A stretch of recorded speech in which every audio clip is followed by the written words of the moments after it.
Selamat pagi jemaat yang dikasihi oleh Tuhan. Bersyukur pada hari ini, tepatnya Kamis 29 Agustus 2024, kita kembali dianugerahkan hari yang baru oleh Tuhan untuk melakukan segala tanggung jawab yang sudah dipercayakan kepada kita. Kita akan bersama-sama mendengarkan firman Tuhan melalui kitab Yakobus pasal 1. Kita akan membaca ayat yang kelima, firman Tuhan. Tetapi apabila di antara kamu ada yang kekurangan hikmat, hendaklah ia memintakannya kepada Allah yang memberikan kepada semua orang dengan murah hati dan dengan tidak membangkit-bangkit, maka hal itu akan diberikan kepadanya. Amin. Jangan ada yang tertinggal. Melihat penderitaan sebagai sebuah kebahagiaan, apa maksud Yakobus menasihatkan hal itu? Mari kita memahami maksud dari pencobaan. Pencobaan dipahami sebagai hal-hal yang berasal dari dalam dan luar diri kita. Artinya, hal tersebut berkaitan dengan dosa. Kedua, karena Yakobus melihat manfaat pencobaan-pencobaan, kita dapat menyimpulkan bahwa ada banyak hal tak terduga yang menguji umat Allah, baik secara individu maupun seluruh komunitas.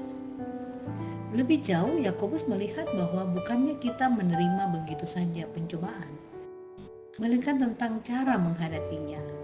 Menurutnya, mereka yang bertahan akan menang dalam perjalanan itu. Allah meneguhkan hati, mendewasakan atau sempurna dan mengaruniakan hikmat. Mari kita menilik kembali bagian yang tidak kalah penting secara khusus di ayat pembacaan kita tadi, ayat 5. Apabila di antara kamu ada yang kurang berhikmat, hendaklah ia memintanya kepada Allah. Terhadap nasihatnya pada bagian sebelumnya, nampaknya Yakobus menyadari bahwa akan sulit melihat pencobaan dalam kebahagiaan. Karena itu, ia menyampaikan nasihat sebagaimana kita temukan dalam ayat kelima sampai ayat ke-8. Kata kurang pada ayat 5 dapat diartikan tidak memenuhi standar. Jawaban Yakobus pada orang yang tidak memenuhi standar itu adalah meminta kepada Allah. Namun, tindakan meminta ini bukan hanya tugas dari orang yang tidak memenuhi standar, tetapi tugas semua orang dalam kelompok tersebut. Yakobus menandaskan orang Kristen harus menanggung beban sebagai saudara.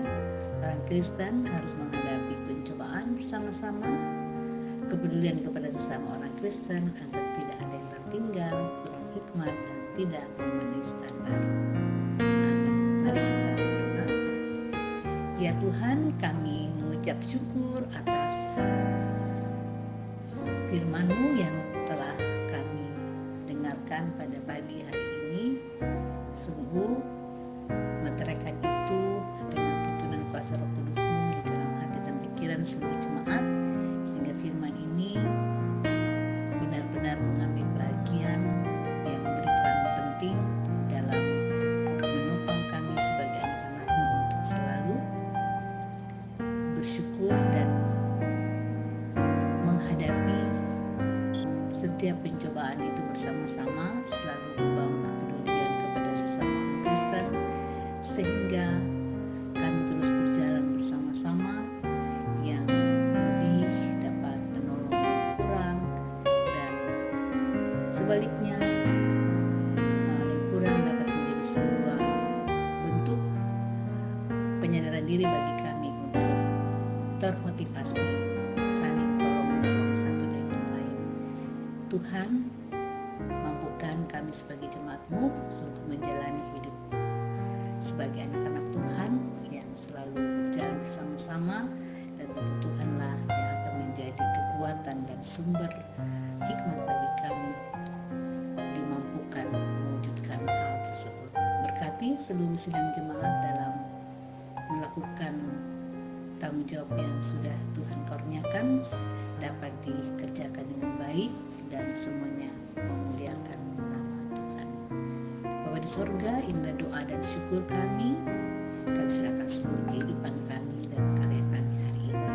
Di dalam nama Tuhan Yesus kami berdoa dan senantiasa mengucap syukur. Amin. Selamat beraktivitas, jemaat Tuhan, Tuhan selalu memberkati.